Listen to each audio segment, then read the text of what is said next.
Olam Hamotzi Lechem Min Haaretz. Amen. Now, Bruce, you can actually cut it.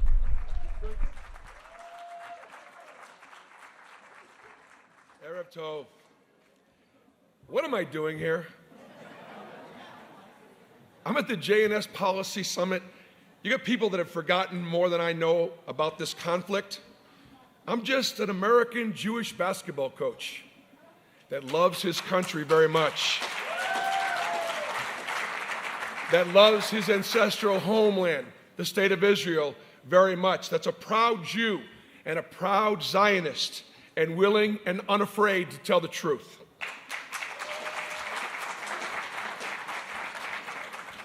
We know the biblical truths. We know the historical truths. One of the reasons why I visit Israel every year is so I can listen, I can see, and I can learn more about the realities of what's going on right now. And then through my work as a basketball coach and as chairman of the board of the U.S. Israel Education Association, I go back to Congress, which I'm going to next week, and I visit with congressional leaders to deliver the message. Now, my advocacy is not political. My advocacy is survival. It's for the survival of the state of Israel, and it's to combat anti-Semitism in America and in the places that I live. This is about survival. Now, look, I was born in Boston in 1960, so I was old enough, 15, there we go, Blue Hill Avenue, yeah, right, Mattapan. I was old enough to remember 15 years after the gates were opened and 6 million of our brothers and sisters were murdered. That was still fresh. And we said never again then. And that lasted for a little while. But you know, it kind of wore off a little bit. It wore off a little bit. And maybe it even wore off here in Israel, that we were fighting for our lives and we were fighting for our existence. Well, October 7th was a wake-up call. October 7th was not a wake-up call for you in this room. It was not a wake-up call for me, but it was a wake-up call for American Jewry, and maybe even some people in Israel. That could happen. Obviously, it could happen again. So what happened a month ago? Has anybody heard of March Madness? March Madness, right? So it's 364 teams that are competing to get down to just 4, and we call it the Final Four. This year, for the first time in the history of the tournament, 3 out of the 4 coaches at the Final Four were all Jewish, and the coach that won the national championship, Todd Golden, is a proud Jew. How about that? I'm a Jewish basketball coach in Auburn, Alabama. Don't tell me we don't have a great country, right? There are obstacles, but it's possible for everybody. And I am obviously just forever grateful.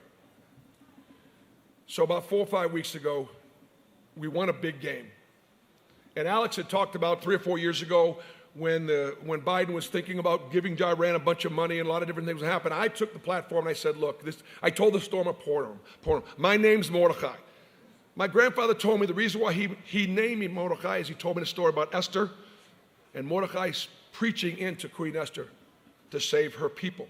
And so I've been speaking out. About 5 weeks ago, we beat Creighton to get to the Sweet 16. It was a big win. I'm walking down the halls of Rupp Arena, and I'm just thanking God. I'm like, God, what in the world did I do to deserve this blessing? I mean, really, thank you, Lord. And all of a sudden, Edon Alexander's name just comes into my mind. I don't think it actually comes into my mind. I think God was whispering it in my ear. He said, remember who you are. Remember where you came from. Remember who you represent. So I'm walking with my players. I said, guys, can I ask you a question? I said, you guys know my advocacy for Israel. I said, for some reason, Edon Alexander, the only living hostage still being held in Gaza, just came to my mind. I want to mention his name. I want to bring. Would you guys mind? It's your moment. We just won this big ball game. They said, Coach, no, absolutely, 100, say it. And one of my players, Tahad Pettifer, said, Coach, he's from Jersey. Because Tahad is from Jersey also. He knew where he was from. My players said, yes, go ahead. So we mentioned Edon Alexander's name. And to bring home the hostages, And I can't believe the reaction that took place. Idan's father, Adi, got a hold of me and just tears in his eyes, thanked me for mentioning his son's name for millions of Americans, to be reminded that while we are celebrating our success, we're also feeling that pain.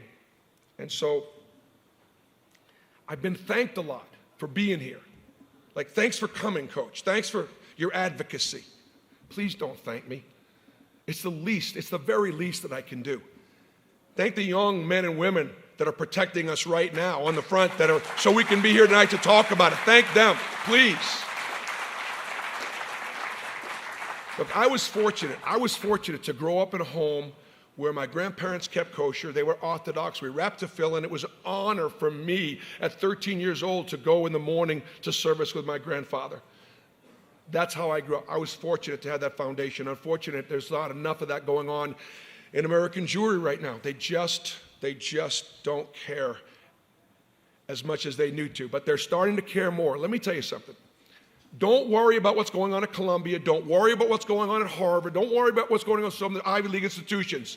There is a silent majority in America that has your back, that has our back. They do. They do.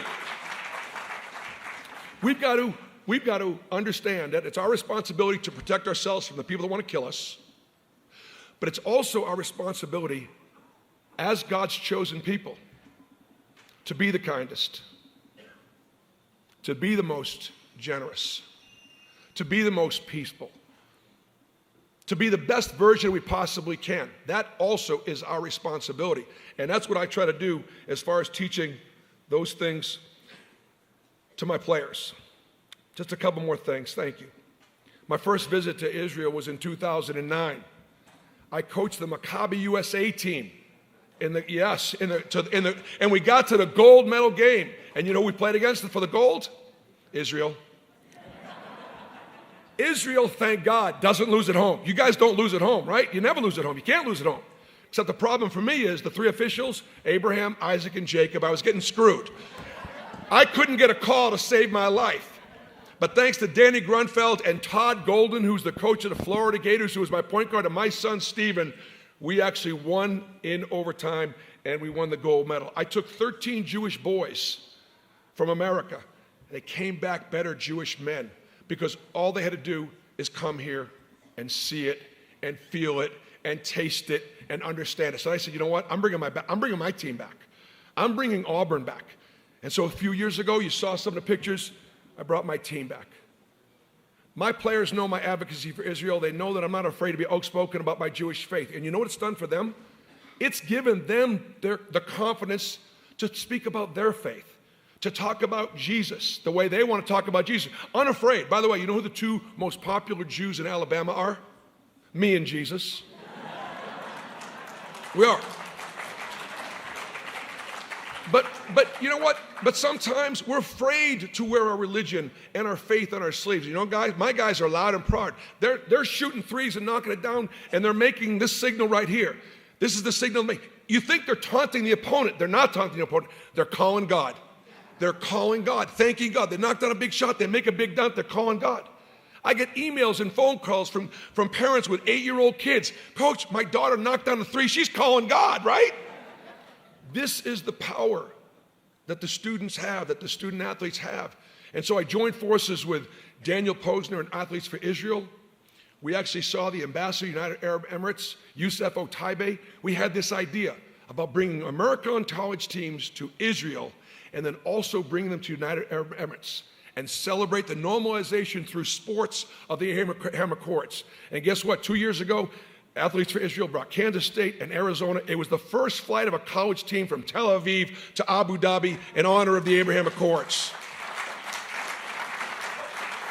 All right. Lastly, my work as chairman of the board for U.S. Israel Education Association, it's very important. It's the most important work I'm doing, okay? We all give lots. We all give lots to try to help Israel. There's so many wonderful causes. You're sitting right there. We're going to hear all about them, so on and so forth. I'll tell you who's got more money than any of us. The United States government, okay? We have to hold on to Congress. The executive branches can change, and sometimes it can change pretty quickly. We've seen that, and that's a concern. But Israel's support of Israel must be a bipartisan issue. And so what my organization does, that I work with, we take congressional leaders to Israel, and we take them to Judea and Samaria. We take them to Judea and Samaria. We take them to see. And they go back to Congress, and they're not voting for Israel's support just because it's the aircraft carrier or it's the best ally. They go back and support Israel because they read the Bible. And the Gentiles are commanded to stand with Israel, those who stand with Israel, right? And you know what's going to happen to the ones that don't, right? You get that? Congress gets that. And so we have been doing that since 2011. We have a tour every August, and it's really, really, really, really good work. Last thing. This is a policy thing, right? It's policy. All right? Can we talk about the two-state solution for 1 second, please? Just for 1 second? Oh, no. You don't want to talk about it? No, listen. We've already tried the two-state solution, and it didn't work. It was in Gaza. That did not work. We cannot do it again. There's only one Jewish state. There are 22 Arab states. We do not need another. We do not need another Arab state. We don't. And that's something that, believe it or not, the State Department, that's on their charter. That's going to change, and we're going to work really, really hard to change that. I'm just here to tell you this. Here's the deal. The American people have your back. President Donald Trump has your back. United States Congress has your back. Ambassador Friedman, Ambassador Huckabee, Mark Levin has your back. This basketball coach from Auburn has your back. I'm Yisrael Chai, and God bless America.